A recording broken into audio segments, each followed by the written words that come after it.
Hello, it's Wednesday, July 1st. As we continue to prepare for Sunday worship, today I will be reading our second reading for today from Paul's letter to the Romans in the 7th chapter, verses 15 through 25a. If you'd like to look that text up, please pause the video and continue in a moment. Or if you don't want to, I'm going to read it aloud.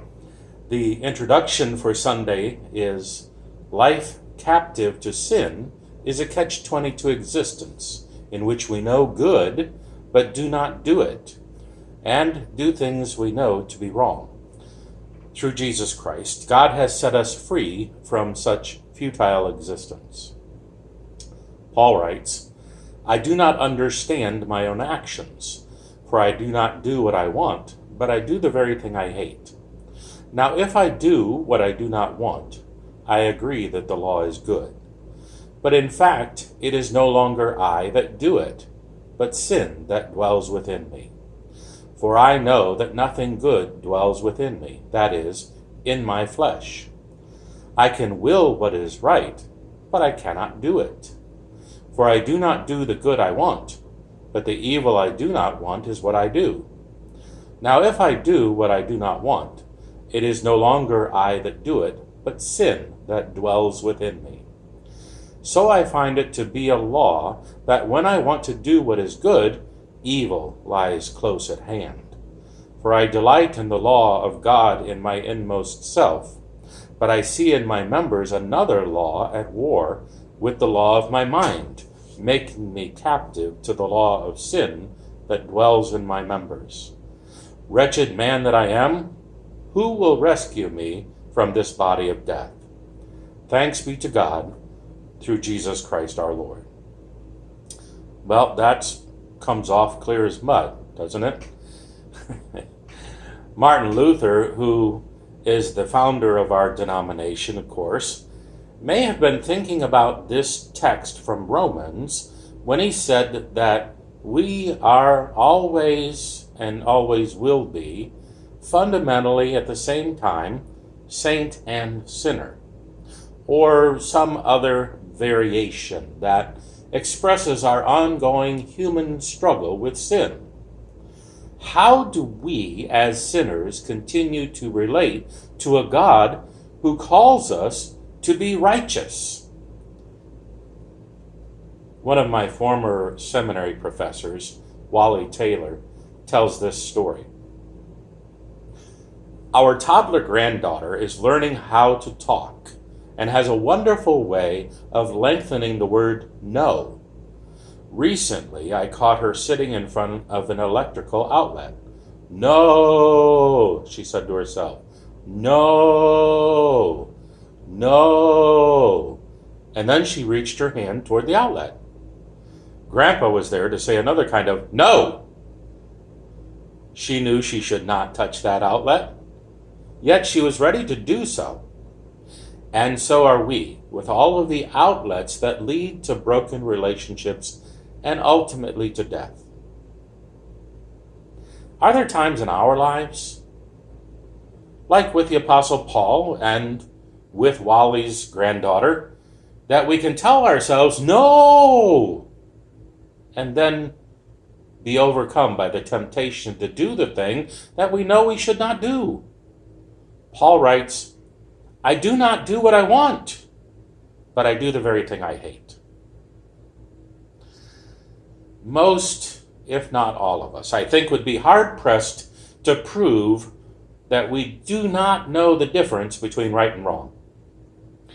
That is one of the criteria for a lawyer to prove that their client is not fit to stand trial, a lack of understanding between right and wrong.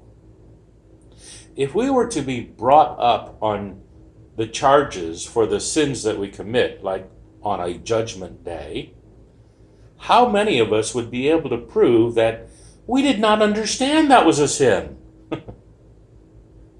The Apostle Paul, and likely Martin Luther too, would argue that we knew it was a sin when we did it, and we did it anyway.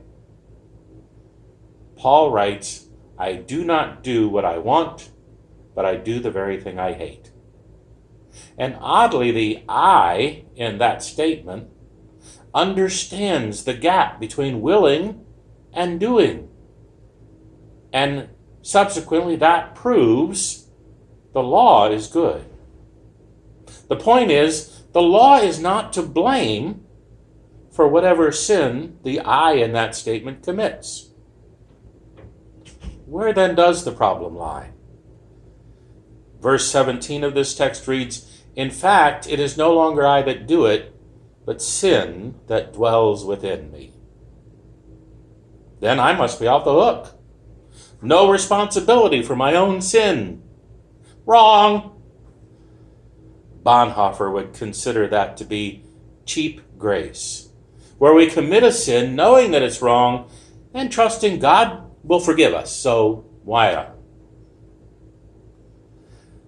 Living at the same time as a saint and sinner. That sounds like a paradox, an absurdity, an impossibility, a contradiction, an inconsistency. It's illogical.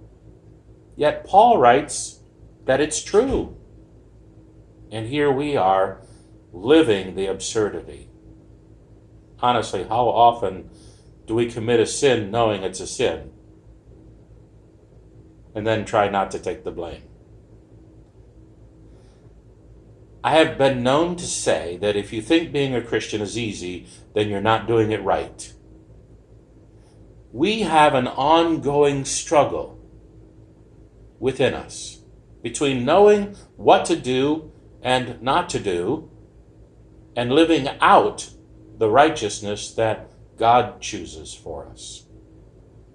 On one level, we're able to recognize and rejoice in the goodness of God's law. And then on another level, we feel this great war going on in our lives. And that war, the sin, or the law of sin that dwells within me, takes me captive. There's that prisoner motif again. This is a war that's ongoing, and sin is taking prisoners. The result feels like hopelessness. Who will rescue me from this body of death? The answer Paul provides at the end of the text is God, through Jesus Christ our Lord. The burdens we carry are great. No one can discount that. The conflict within us at times feels overwhelming.